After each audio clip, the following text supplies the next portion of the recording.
ಬದುಕು ಸೆಕ್ಯೂರಿಟೆಡ್ ಅದ. ಇಲ್ಲಿ ಬದುಕು ಸೆಕ್ಯೂರಿಟೆಡ್ ಇಲ್ಲ, ಸೆಕ್ಯೂರಿಟಿ ಇಲ್ಲದಂತ.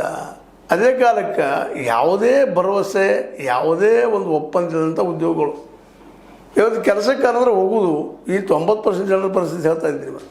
ಇವತ್ತೆಲ್ಲ ಕೆಲಸಕ್ಕೆ ಕರೆದ್ರು, ಭಾಳ ಅರ್ಜೆಂಟ್ ಇತ್ತು, ಅವರು ಇವತ್ತು 500-600 ರೂಪಾಯಿ ತೊಗೊಂಡು ಬರ್ತಾರೆ.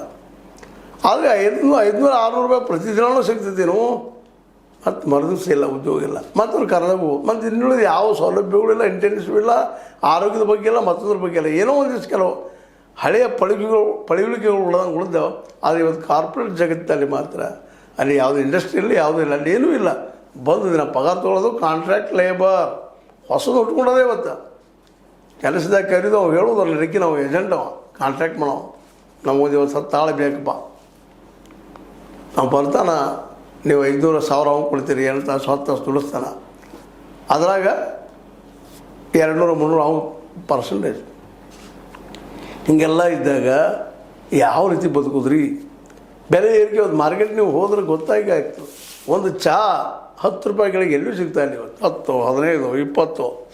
ಮತ್ತು ಏನಾದ್ರು ತಿನ್ನಲಿಕ್ಕೆ ಹೋದ್ರೆ ಇವತ್ತೆಲ್ಲನೂ 20-30 ಮೇಲ್ಪಟ್ಟನ. ಅದು ಎಷ್ಟು? ಅರ್ಧ ಹೊಟ್ಟೆಗೆ ಸೇರಿ ಗಿರ್ಧ ಹೊಟ್ಟೆಗೆ ಆಗುವಂಥವು.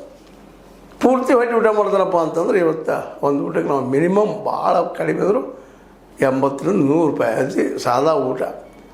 ರೋಟಿ, 1-2 ರೊಟ್ಟಿ, ಒಂದಿಷ್ಟು ಅನ್ನ, ಒಂದಿಷ್ಟು ಸಾರು ಕೊಡ್ತಾರೆ. 80-100 ತನಕ. ಮತ್ತು ಮನೆಯಲ್ಲಿ ಮಂದಿ ಇದ್ರೆ ಎಷ್ಟು ದಿನ ಅಲ್ಲಿ ಹೋಗಿ ನಾವು ತಿನ್ನಲಿಕ್ಕೆ ಸಾಧ್ಯ? ಮಂದಿ ಇದ್ರಪ್ಪ ಅಂತ ಖರ್ಚು ಎಷ್ಟು ಬರ್ತದೆ?